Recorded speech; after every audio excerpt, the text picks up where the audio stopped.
की बाबासाहेबांनी काही सूचना आपणाला ग्रंथ वाचण्यापूर्वी केलेल्या आहेत। त्या सूचना आपण लक्षात घेऊन ग्रंथाचं वाचन केलं पाहिजे। भगवान बुद्ध आणि त्याचा धम्म यांच्या पहिल्याच पानावर लिहिलेलं आहे।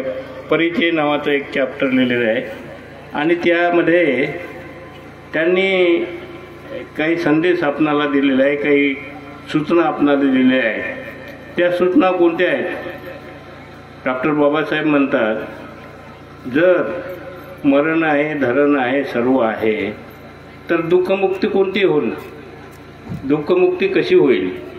मग बाबासाहेबांनी जे आपणाला संदेश दिला सांगितलेला आहे की हे तर चालणारच आहे, जे बहुचक्र द्वादश प्रतीत समुत्पाद द्वादश निदान, ज्यामध्ये माणूस मरणार आहे निश्चित आहे, परंतु हे जे दुःख बाबासाहेबांना अपेक्षित आहे किंवा बाबासाहेबांना माहीत आहे, कळतं की ही समाजाने जी आपली प्रस्थापित व्यवस्था आहे त्या व्यवस्थेनं जे दुःख आपल्यावर लादलेलं आहे त्या दुःखाशी संबंधित तो सिद्धांत आहे।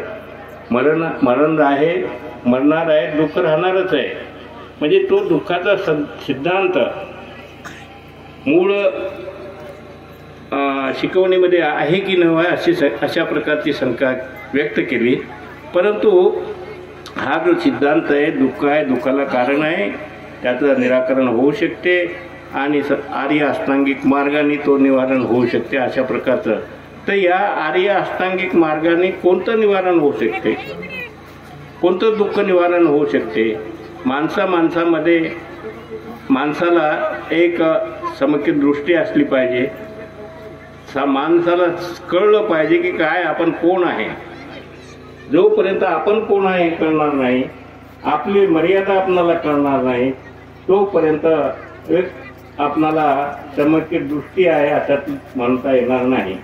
त्यांना हे कपडे आहेत, माझे कपडे आहेत, मी हिंदू आहे, तो ब्राह्मण आहे, तो कोणी काही आहे, परंतु या सगळ्याच्या आवरणाच्या पलीकडे आपल्याला जी दृष्टी मिळते की आम्ही माणूस आहे, या धर्तीवर जे जन्माला आलेलं जे जीनस आहे तो माणूस आहे।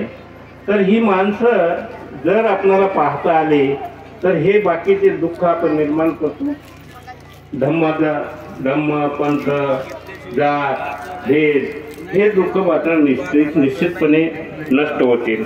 तर अशा प्रकारचं दुःख व्यवस्था आहे, या व्यवस्थेने ही दुःख निर्माण केलेली आहे आणि बाबासाहेबांना ते अपेक्षित आहे की ही व्यवस्था जी आहे ती व्यवस्थाच बदलून टाकायची आणि एक समतेवर समता, स्वातंत्र्य आणि बंधुत्वावर एक आधारित व्यवस्था या देशामध्ये निर्माण करायची आहे अशा प्रकारची सूचना डॉक्टर बाबा। दुःख तर राहणार आहे, दुःख काही नष्ट होणार नाही। शारीरिक दुःख आहे, मानसिक दुःख आहे, ते होणार नाही। आपण पाहिलं की ते किस्सा